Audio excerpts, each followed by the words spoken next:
under Article 148 Constitution, Honorable Speaker, deliberately inserted Article 148 of abuse that had been there in the past. Honorable Speaker, if we get to this level, Honorable Speaker, if we get to this level, we will be left wondering, what is the role of Parliament in... Honorable Speaker, and I want to rephrase, look as 4. I find no case against this. He didn't ask for it. He didn't ask for any addition. Thank you, Mr. Speaker. Thank you, Mr. Speaker. Mr. Speaker, from on I rise to support this motion. Mr. Speaker, when I'm thinking about the children of the most remote places in the Republic. I'm thinking about the children in the remote places in Turkana, in Bere, very remote. It reminds me on Article 10 of our Constitution, which talks about the national values and principles of governance. One of the principles which is enshrined in our Constitution is protection of the marginalized. We have seen in the Republic of Kenya who in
Indeed, by just one issue. I have been accused by the Deputy President of bias, indicating that I cannot preside over these impeachment proceedings because I am biased. I want to confirm that when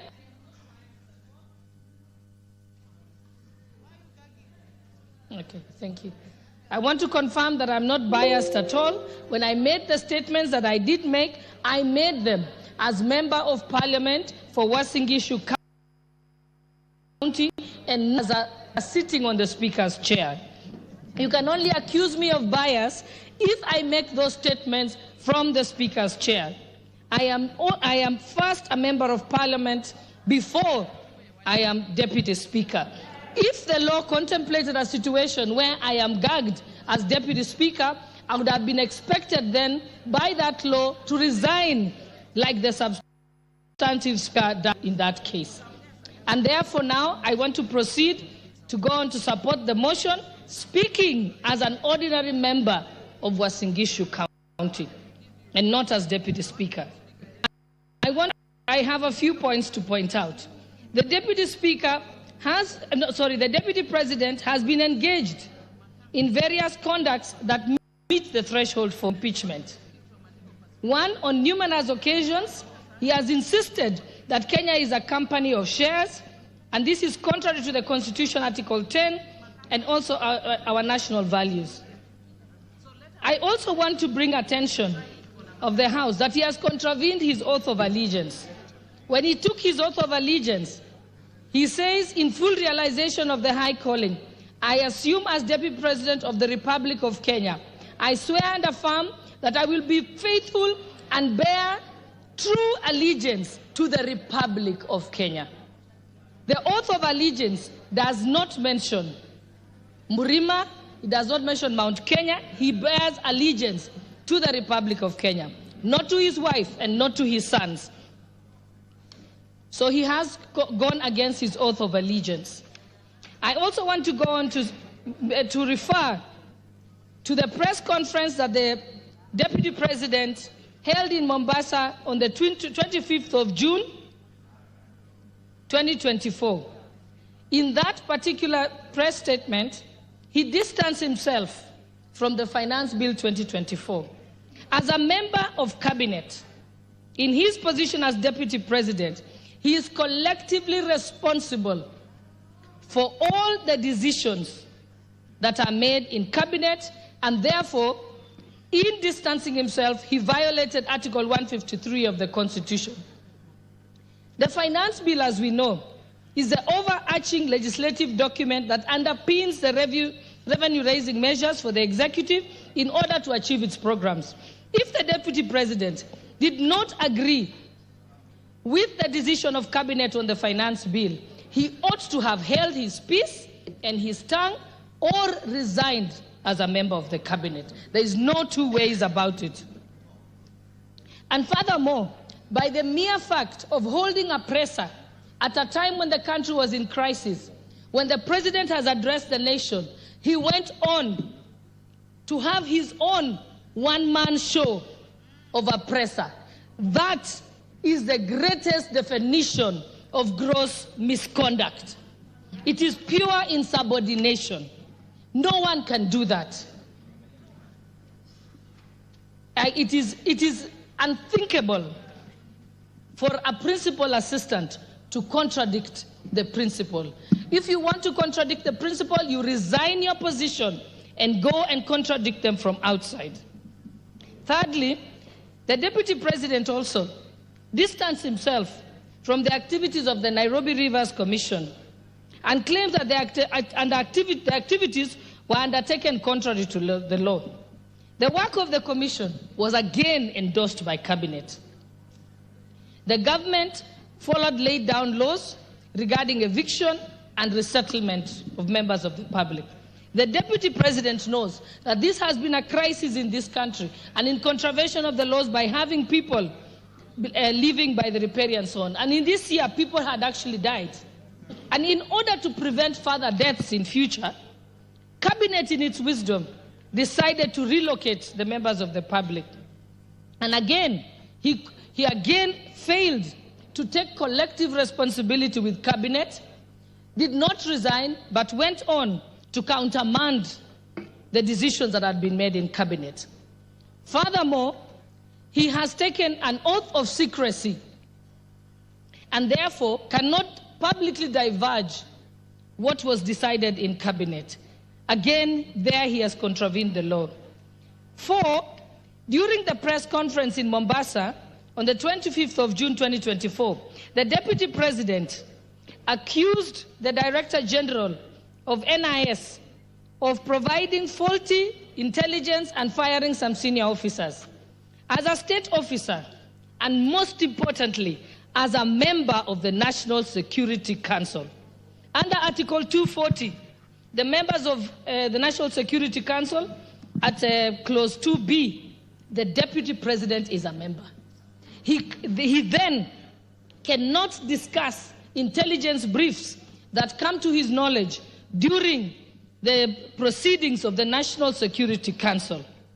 Again, with that, he has gone against the Official Secrets Act and his oath of secrecy. And even if he had any reservations, he has opportunity as a member of the National Security Council to raise it at the Security Council proceedings and even to raise it to the President in person, but not to come as if he's an ordinary citizen who is in the opposition and then speak about it in public. That is wrong. In fact, it is juvenile. It reveals him as a person who is unhinged and cannot control their tongue.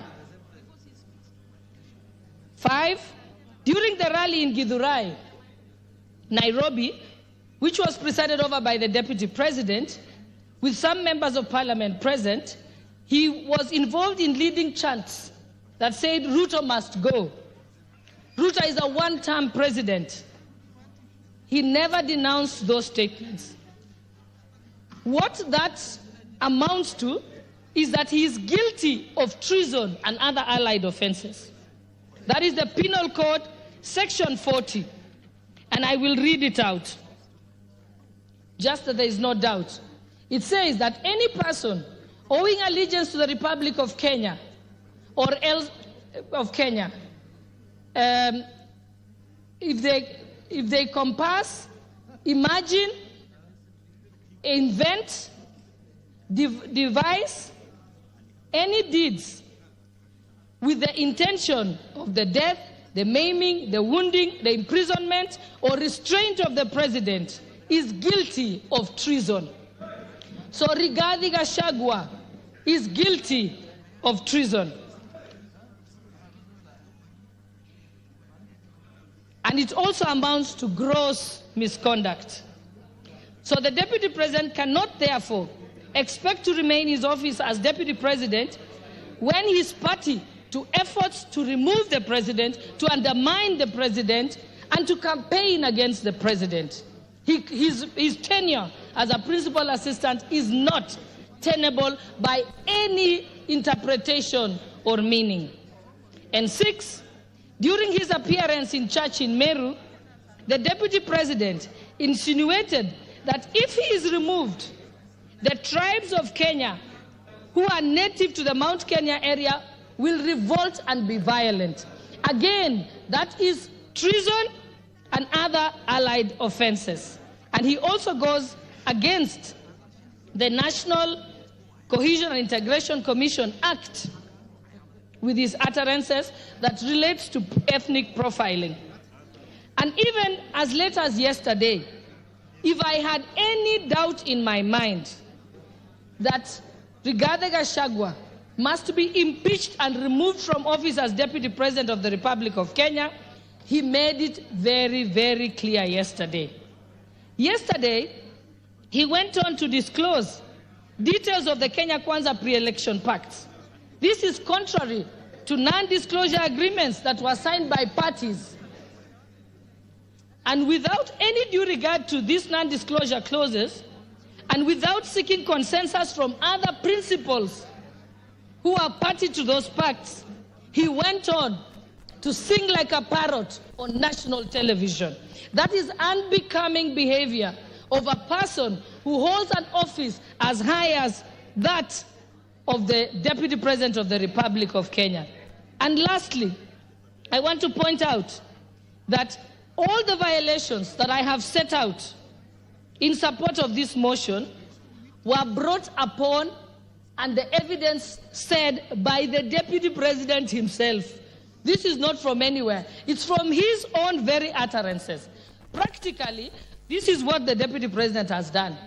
He has dosed paraffin on himself and he has lit the match all by himself without the help of anybody else. And so he has only himself to blame. I support this motion. Thank you, Honorable Speaker. Adan Kainan. Thank you, Mr. Speaker. Mr. Speaker, from the onset, allow me to thank the Honorable Mutuse for being courageous, for being focused, and I'm sure in the annals of the history of this country, Mr. Speaker, and the history of the 13th Parliament, Mr. Mutuse, you will be appreciated. Mr. Speaker, having said that, I've also gone through this impeachment clauses, Mr. Speaker. The 11 clauses, Mr. Speaker, are cogent, are rich in evidence, Mr. Speaker, and clearly demonstrate the actions, the omissions, the commissions of the Deputy President. Mr. Speaker, I've had an opportunity to reflect, because there's one thing that the DP has been using, that is a truthful man. I went back to the ironic definition, how a truthful man is supposed to be described in the Bible, in the Quran, in the civil society, Mr. Speaker. And in those definitions, Mr. Speaker, I have missed an iota of resemblance on anything that I can associate with those actions and the activities of the Deputy President, Mr. Speaker. Mr. Speaker, these clauses, we are a member of Parliament. We as members of Parliament, Mr. Speaker, our work is to protect the Constitution. Our work is to oversight and to do one of these things that have been demanded today by this impeachment, Mr. Speaker. Mr. Speaker, in all these clauses, the common denominator is the DP has abused his office through corruption, through tender pre-lawyering, through disparaging and disobeying his boss, through undermining devolution, and Mr. Speaker, equally also by being a threat to our sovereignty. Mr. Speaker, this country is a collection of many nation states. The Kikuyu nation, the Somali nation, the Luya nation, and this is what we are proud of, Mr. Speaker, and this is what constitutes the sovereign Republic of Kenya, Mr. Speaker. Mr. Speaker, the other day, and I want to repeat this, and you will excuse me for saying this country has a very rich history. In 1982, one gallant son from northern Kenya called Gerald Mahmoud saved the Kenyans from militarism. And I think we all appreciate it. He's still alive. Mr. Speaker, in 2007, another general by the name General Muhammad Ali saved the Kenyans from the effects of the socio-political turmoil of 2007. And Mr. Speaker, the post-election violence. In 2024, another son from that region, Nurdin, has also saved this country from the effects and activities of Rigji and his cohorts, Mr. Speaker. Mr. Speaker, that doesn't take away. On behalf of the great people of Kirinyaga, Speaker, that doesn't take away the contributions of many other Kenyans. Mr. Speaker, in all this, what I have gathered, and we have been in Parliament together, when we are doing a favor for Rigji. We are doing a favor for the executive, members of the executive. We must save Rigji from the members of the executive, the other members, because these are the young people of this nation unequivocally told us to fix high unemployment levels among the young people, gross corruption at all levels of government, accountability issues in regard to leadership, our ailing healthcare sector, among other things. Honorable Speaker, many young people died on that day, Honorable Speaker. Several others to date are still missing, Honorable Speaker. It begs the question, the priorities we have as a 13th Parliament. Honorable Speaker, the motion before us is frivolous, it is baseless, it is lacking in substance. It is nothing but a shambolic political scheme to hang the truthful man for merely being truthful. Honorable Speaker, we must redeem the 13th Parliament, Honorable Speaker. We must ensure that we give...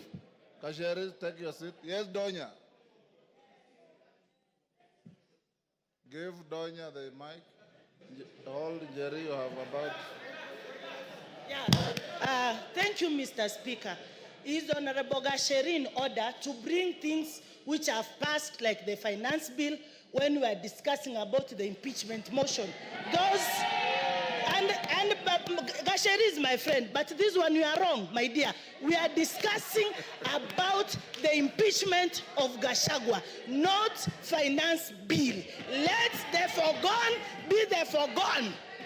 Honorable Speaker, I would want the honorable member, who is my very good friend, to point what standing order she rose on and what standing order can ensure that I do not speak on matters that have been controverted and that are public information, Honorable Speaker. We passed the finance bill, Honorable Speaker. It is a matter of fact. Even if you boo me, I will speak. The young people of this nation deserve more. They want jobs. They want healthcare sorted. The impeachment of the deputy president is a sham political process.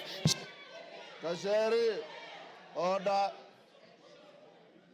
Jerry shall be heard in silence and dignity. But Jerry, your time is up. Women rep of Migori. Yes, Wanjala. What is out of order? Give Wanjala. Thank you, Mr. Speaker. Mr. Speaker, the person who is accused, whom we are debating, was supposed to be here by 5. It is 7 minutes past 5. He actually is. Mr. Speaker, can we bar him from coming because he's late? He's already here. Yes. Migori Women Rep. Give to Fatuma.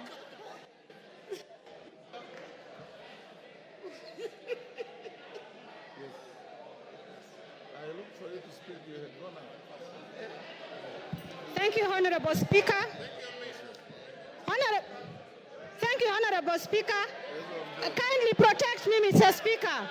I can't be heard, Mr. Speaker. Order. Thank you, Mr. Speaker. Order. Order. Excuse me, Honorable Member. Please give me time to speak. Order. Mr. Speaker, thank you for the opportunity you have given me. And as I stand here as a Muslim, I don't know when I'll die. In case I die before the impeachment time, I vote yes, Gachagua must go. Mr. Speaker, I will take you to the Bible, Proverbs 23:10, verse 11. And it says, please keep quiet. And it says, don't move an old stone that marks a border, and don't take fields that belong to the orphans. God, their defender, is strong. He will take their side against you. I want Gachagua to know, the former deputy president of Kenya should know that when you touch anything of the orphans, it is not Kenya Kwanza, it is not Azimio, but it is God Almighty that will put the fire on you. I will return to the Quran. The Holy Quran in Surah An-Nisa said, surely those who eat up property of the orphans unjustly, they only eat fire into their bellies, and soon they will enter a blazing fire. I am telling the former deputy president of Kenya that you have eaten fire into your belly, and the fire will surely burn you. Mr. Speaker, as I finish, Mr. Speaker, I have heard that the deputy president has 21 lawyers. How much does the deputy president earn to have 21 lawyers? And I understand each lawyer is paid 10 million. And I'm telling Kenyans, it is your taxpayers' money. Your time is up. Rueda. Honorable members, we are coming to an end. Order, honorable members. I've given the floor to member for Lamu East. Asante Bwana Spika.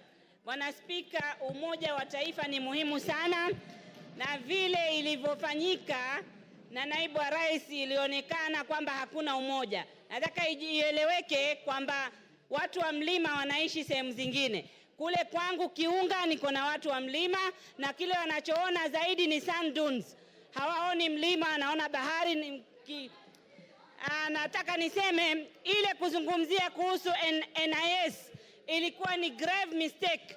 Wamekosea sana. Afadhali angetaja Nurdin kama ako na shida naye kuliko institution ya NIS. Ni kutufanya sisi tukae